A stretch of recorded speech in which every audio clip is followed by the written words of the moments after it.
Assalamualaikum warahmatullahi wabarakatuh.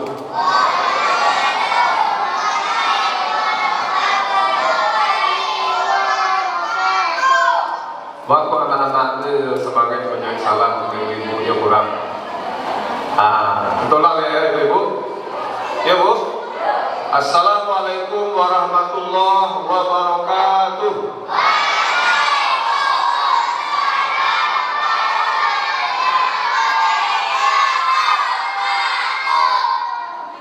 Alhamdulillah, alhamdulillahi rabbil alamin.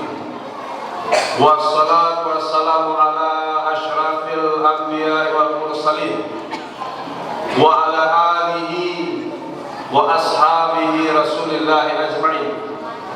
Asyhadu an la ilaha illallah wa asyhadu anna Muhammadan abduhu wa rasuluh la nabiyya ba'dah.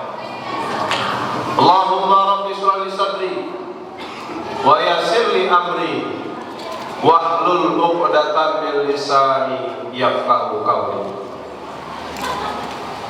Qala Allah Ta'ala fil Qur'anil Karim, a'udzu billahi minasy syaithanir rajim. Bismillahirrahmanirrahim. Wa'mur ahlaka bis shalah wastabir 'alaiha la nas'aluka rizqan nahnu narzuquk wal 'aqibatu lit taqwa. Wa qala ta'ala wa yakhshal ladzina law taraku min khalfihim dzurriyyatan dhi'afan khafu 'alaihim falyattaqullah wal yaqulu qawlan sadida. Shadaqallahul azim. Ibu-ibu, bapak-bapak, saudara-saudara, anak-anak ustaz yang dirahmati oleh Allah.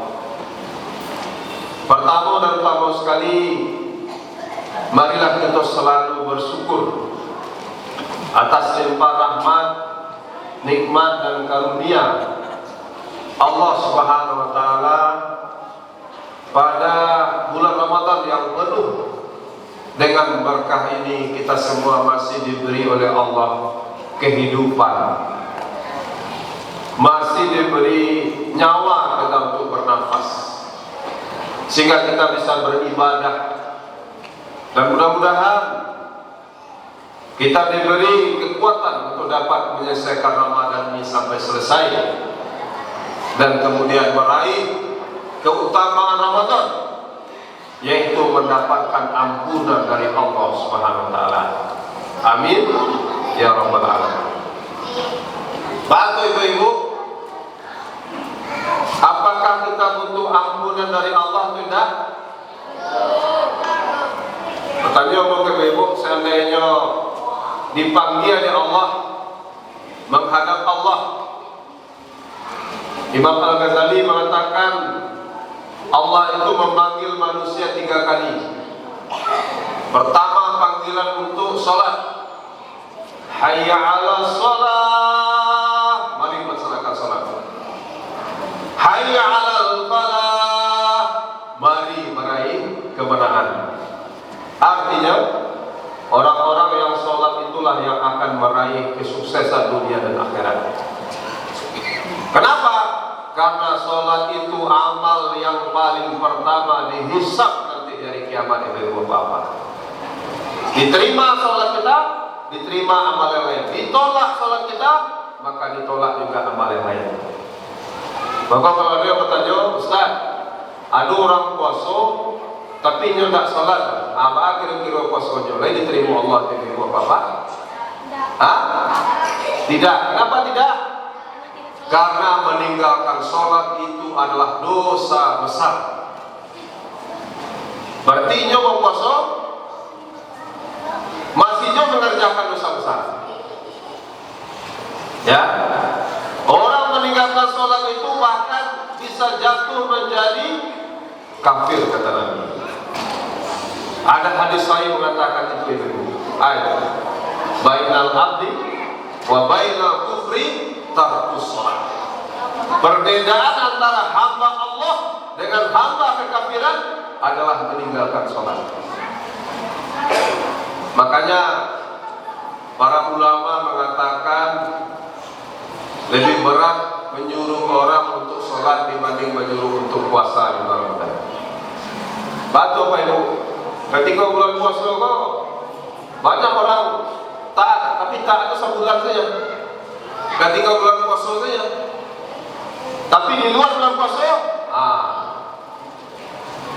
lalu punya ayat yang lepekan ayat dari bulan puasa. Padahal Ibu, sholat itu adalah tiang utama daripada agama kita ini. Sholat itulah penentu kita nanti sukses di akhirat. Makanya Ibu apa-apa, seandainya awak tak mendapat ampunan Allah, ya, di bulan Ramadan ataupun mungkin di bulan yang lainnya, maka mustahil kita akan mendapatkan surganya Allah Subhanahu wa taala. Maka oleh karena itu kita berusaha dengan sungguh-sungguh bagaimana berpuasa Ramadan ini ya dengan keimanan dan semata-mata mengharap pahala dari Allah. Bagaimana kata Nabi, man shoma Ramadan imanan wa ihtisaban ghufira lahu ma taqaddama min dzambi. Siapa puasa Ramadan dengan penuh keimanan dan semata-mata berharap pahala dari Allah, akan diampuni dosa-dosanya yang telah berlalu, Bapak Ibu. Ya. Kemudian Ibu-ibu dan Bapak-bapak yang dirahmati oleh Allah, kita selalu tidak lupa menyampaikan salawat dan salam kita kepada Nabi kita, Nabi Muhammad sallallahu alaihi wasallam. Allahumma shalli ala Muhammad wa ala ali Muhammad.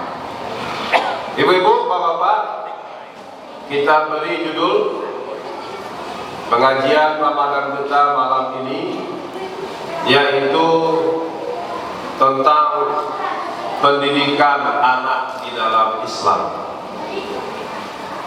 Ya, bagaimana pentingnya pendidikan anak itu di dalam Islam, pendidikan generasi muda di dalam Islam. Ayat yang tadi kita bacakan, apa kata Allah dalam surat Taha ayat 132? Wa'mur ahlaka bis-shalah wastabir 'alaiha. Perintahkanlah keluargamu untuk sholat,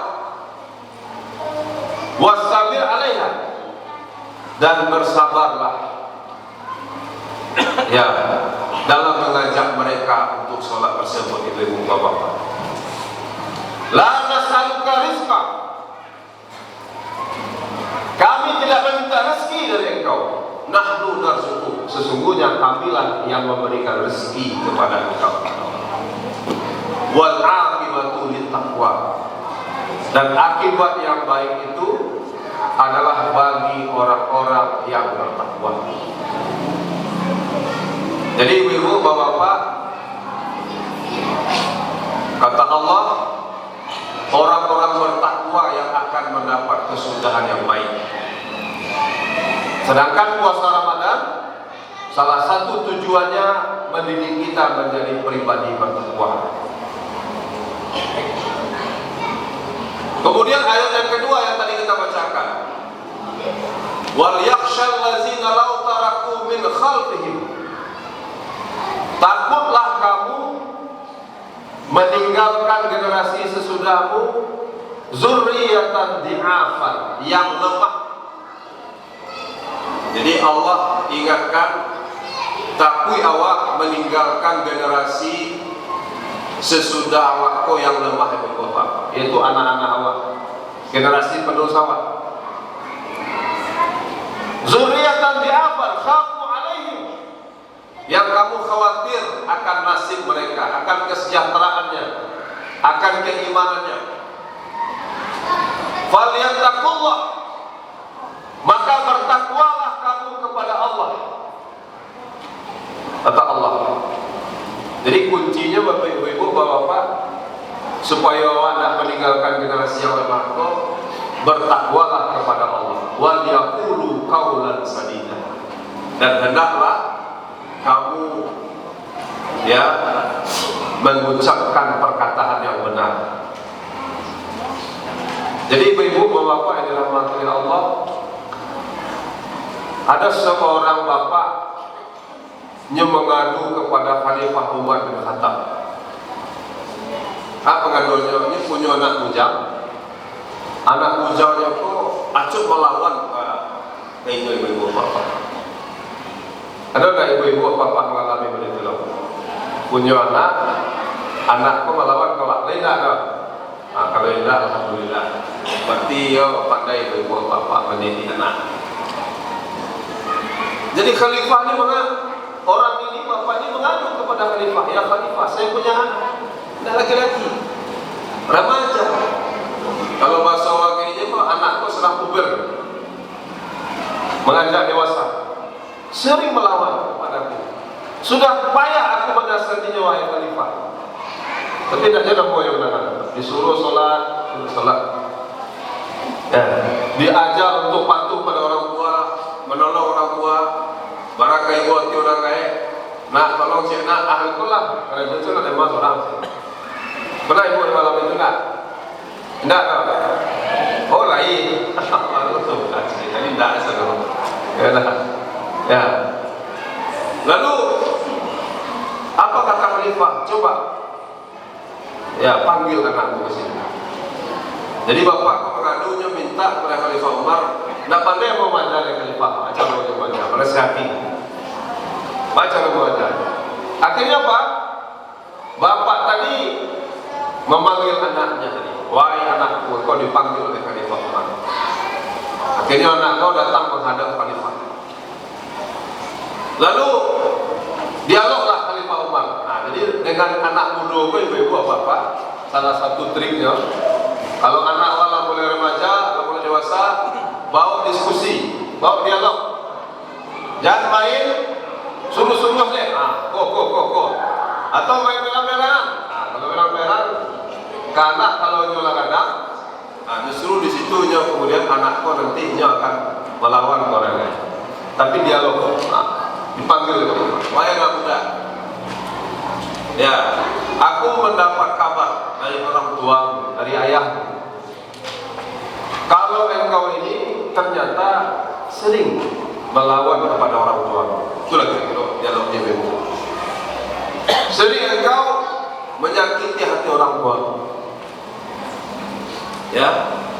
Lalu betul itu? Anak muda. Ternyata ibu-ibu apa-apa, anak muda kok tidak langsung jawab pertanyaan Khalifah Umar. Itu dan dialog. Wahai Khalifah, pintar. Di balik kenakalan tadi itu ternyata dia pintar. Bolehkah aku bertanya kepada engkau Khalifah sebelum aku menjawab pertanyaan engkau tadi? Apakah memang aku durhaka pada orang tua atau melawan orang tua atau tidak? Bolehkah aku bertanya, adakah hak seorang anak dari orang tuanya? Batanya orang tadi ibu bapak, ada tak hak seorang anak dari orang tuanya?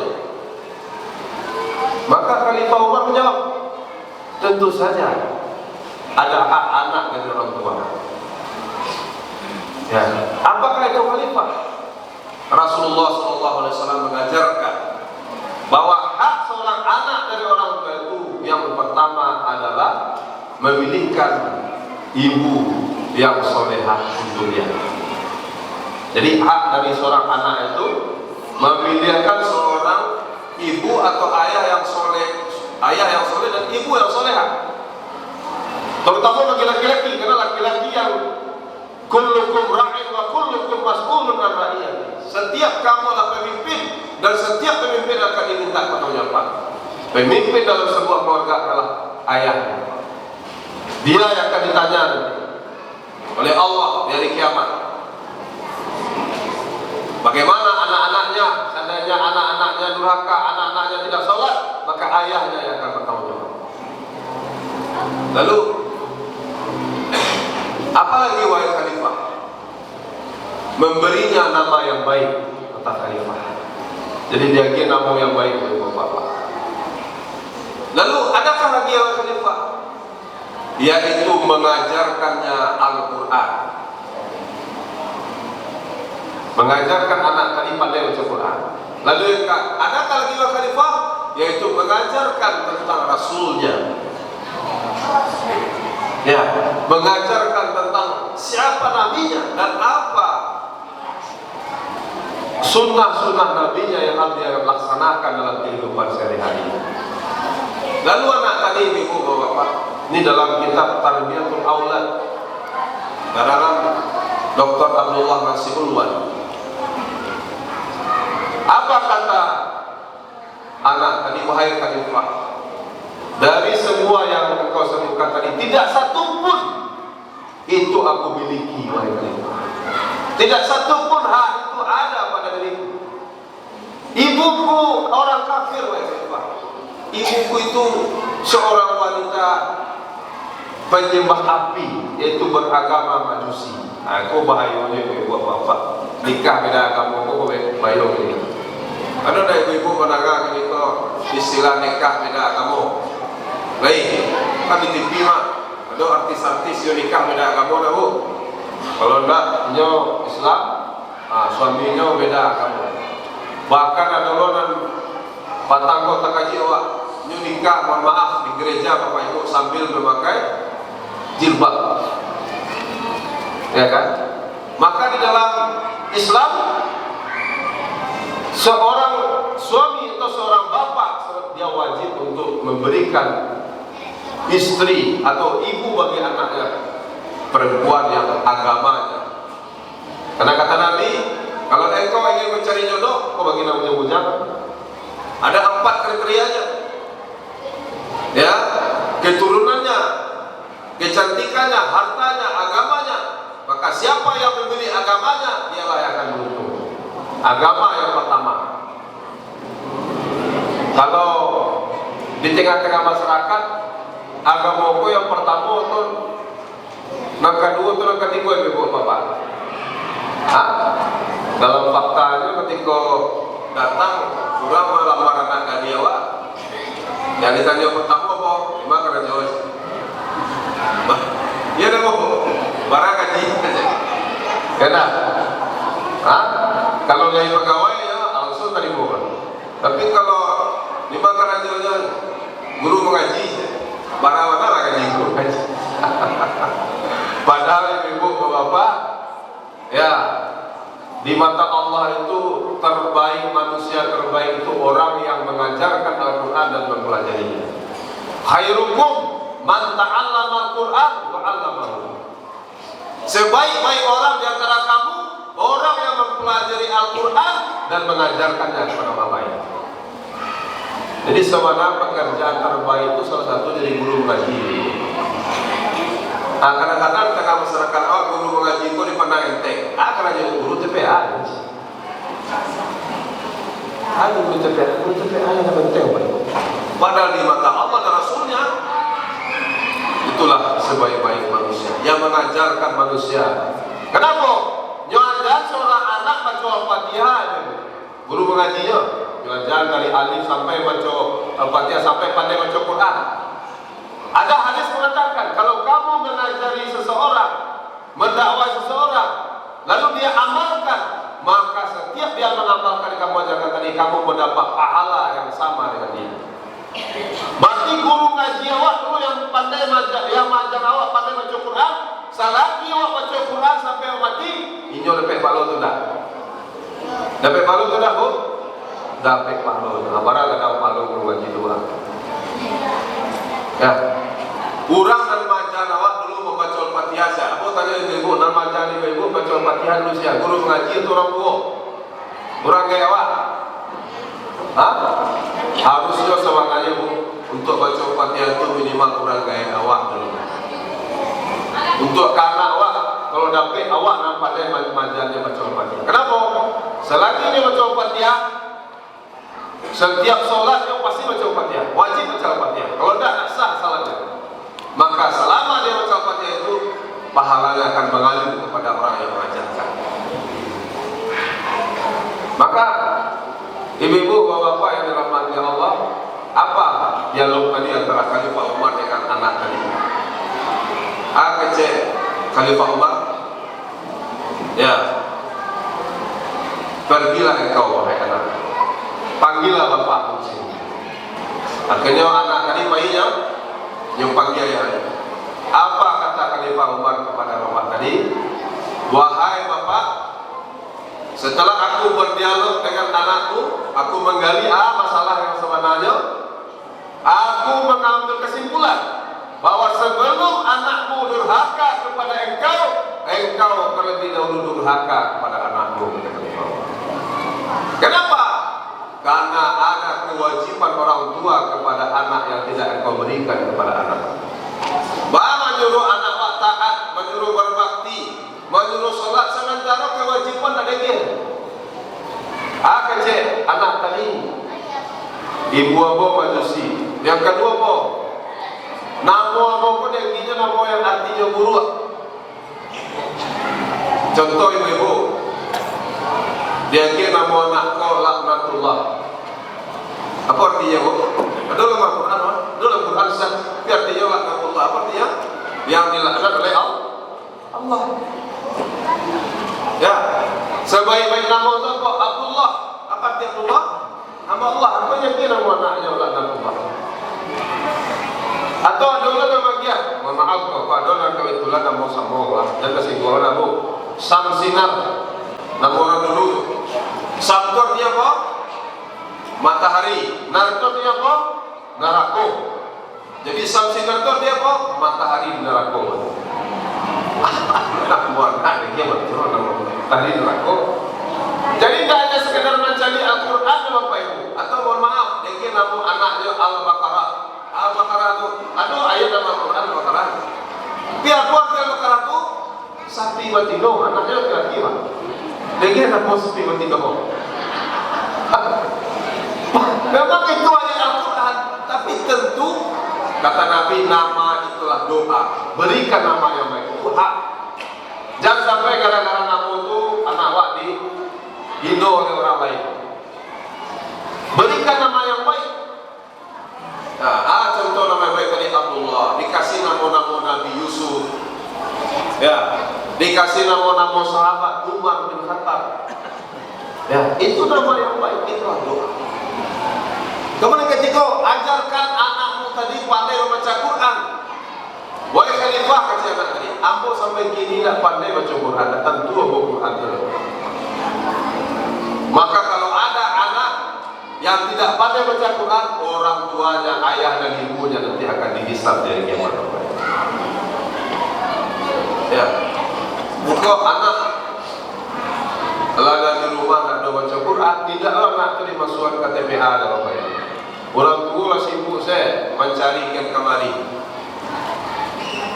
Apakah hanya dengan uang, dengan duit akan selesai masalah semuanya? Tidak. Ada seorang bapak, aku pernah mengisi ceramah di radio dulu, radio RRI setiap Jumat. Dia mengadu, menelpon, Ustaz, kok kisah nyata ambo Ustaz, ambo punya masalah, ambo punya anak 8 orang. Lah kadang-kadang satu Ustaz lah jadi orang saja. Tapi boleh jadi orang. Maksudnya jadi orang, berarti selama kau ada orang nah ya. Itu kalau nggak jadi orang kok, artinya alam berhasil, alam sarjana, alam karajo semacam. Ya, tapi Ustaz, kebetulan istri ambo lah meninggal. Ambo kini kau bantu orang di campaan saya Ustaz. Tidak ada anakku itu seorang yang peduli kamu itu. Jarang dia mencari ambo. Tidak dulu nama orang ambo. Ya, rasul-rasul dan pembunuh tidak boleh Ustaz. Padahal dulu dari ketik yang mau kadang pas kureh mau kadang Ustaz. Rasul-rasulnya mau encak mau mati saya Ustaz. Dan bunuh itu tidak. Sedih orang kayak saya beliau apa? Barang sedih hati. Anak ada sekolah kadang di masalahnya. Bapak begitu. Ternyata ibu bapak jawabannya apa? Jawabannya ada pada kisah. Seandainya anak tadi tidak diajak dulu untuk taat kepada Allah, maka susah anak itu untuk taat pada orang tuanya.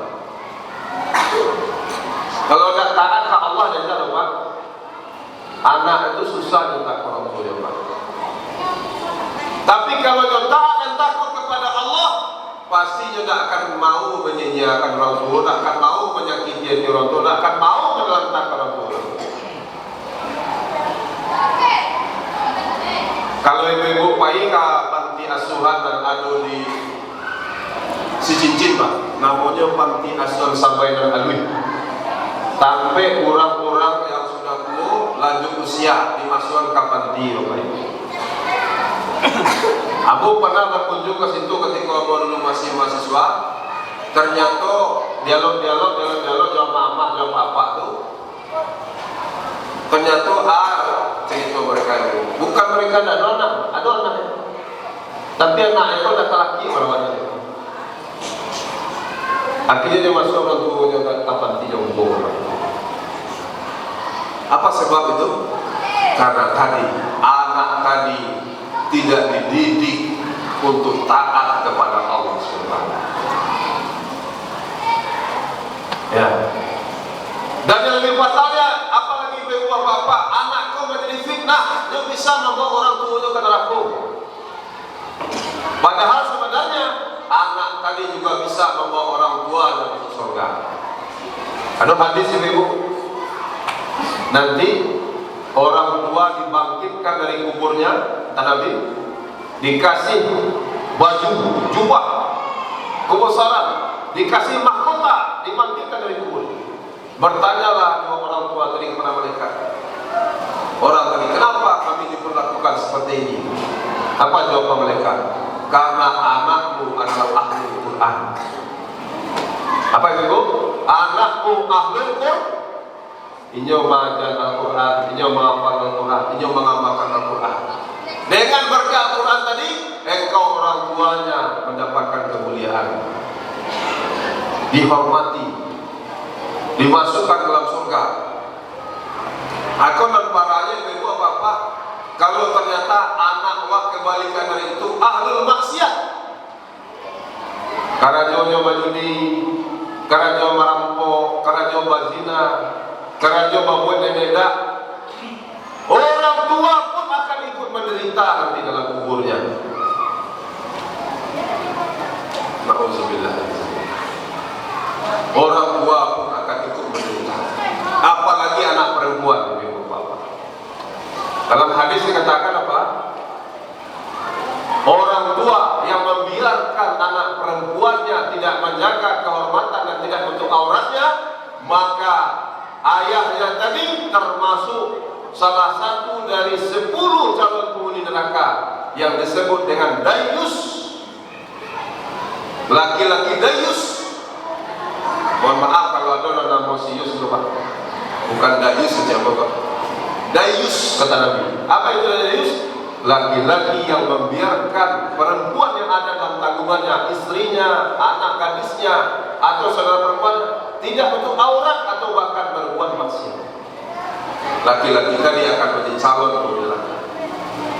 Jadi mohon maaf kecil, kalau bapak dia anak gandiawa, bayinya laki-laki lain tanpa ikatan mahram, atau kemudian membiarkan anak gadis kita pulang tengah malam. Kadang Pak Ibu atau Pak Ibu, Pak Ibu jodoh lewat jam 2 malam masih ada jodoh nak gadis berkeliaran dengan punya.